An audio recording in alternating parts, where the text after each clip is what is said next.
Today marks 1,000 days since the Russian invasion of Ukraine. That country is now using U.S.-made long-range missiles to attack inside Russia. And that is prompting warnings of a nuclear response from Vladimir Putin. Tonight, Chief Foreign Correspondent Trey Yingst has an exclusive interview with Ukrainian President Volodymyr Zelensky. As we prepare to board President Zelensky's train to head to the Donbas region, we just got news that the United States has approved Ukraine's use of ATACMS long-range missiles into Russian territory. But I think the broader question is, what has isolation done to Russia over the past 2.5 years? Right now, President Zelensky is meeting with the 25th Brigade in Pokrovsk. We can see screens here that show Ukrainian drones in the distance, trying to figure out exactly where the Russian advance is happening. The Russians have been trying to take this city for the past 8 months, and so far, they've been unsuccessful. Mr. President, nice to see you. Good to see you. Thank you very much for coming. Thank you for having us. Thank you. Can you tell us what message you're delivering to these soldiers on the front lines here? It's for today it's very important Soldiers' Day in Ukraine, and for me it was very important to be on the front line, very closely to the front. Yes, in our city Pokrovsk. We'll continue the conversation on the train later on. Thank you, sir. Thank you so much. President Zelensky, thank you for speaking with Fox News. Thank you very much. Thanks, Fox News, that you're here. Today, you and I visited the eastern front lines. Your soldiers are currently repelling Russian attacks at multiple different locations. It's been 1,000 days since the invasion began. How would you describe the current state of the war? Very difficult period. Really, sometimes we compare, is it the most difficulties or not? I think the most difficult was the first days of the war, because we've been, circle of Russian troops was around the capital, and mostly Ukraine was occupied. Not all our country, but everybody didn't know what will be. Yes, I think that was the most difficult period. But now, this period, this moment depends, I think, on our unity in Ukraine. And I think that what is very dangerous if we will lose unity in Europe, and what is most important, unity between Ukraine and the United States. Last week, you criticized German Chancellor Olaf Scholz for speaking on the phone with Russian President Putin. Why?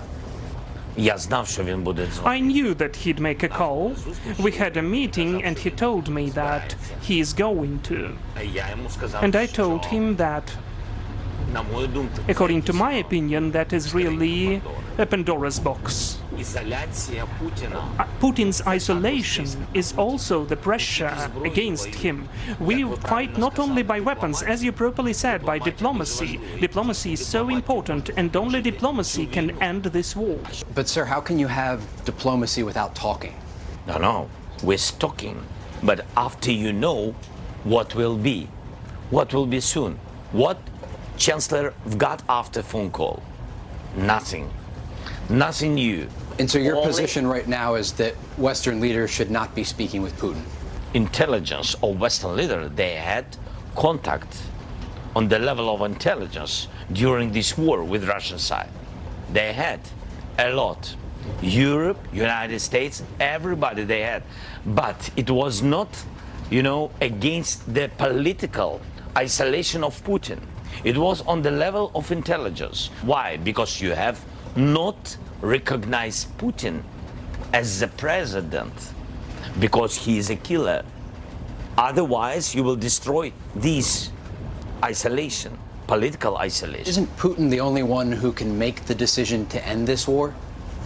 I'm sure that as of today, it depends on Putin, really a lot. He can do that. He can be willing and end this war. But it also depends on the United States of America much more. Putin is weaker than the United States of America. The President of the United States of America has the strength and authorities and the weapons, and he can decrease the price for the energy resources. By the way, I heard this signal from the media from President Trump that he is thinking to decrease the price for energy sources, for oil, and it is needed to be done. Are you hopeful that President-elect Trump will be able to influence Putin to end the war?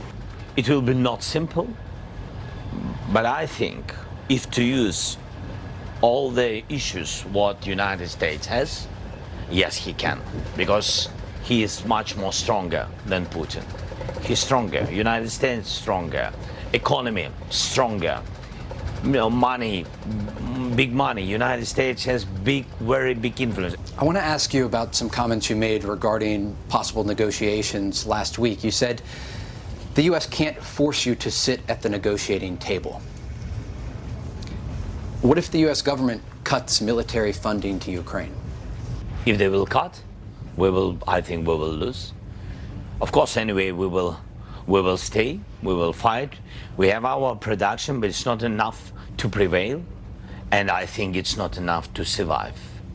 But that will be, if such choice will be American choice, so we will decide what we will have to do.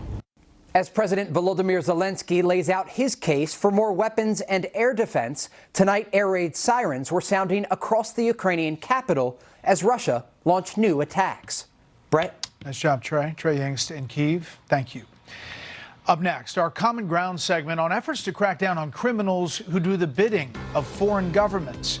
And later, what to do about the tens of thousands of unaccompanied minor immigrants lost in the system during the Biden-Harris administration.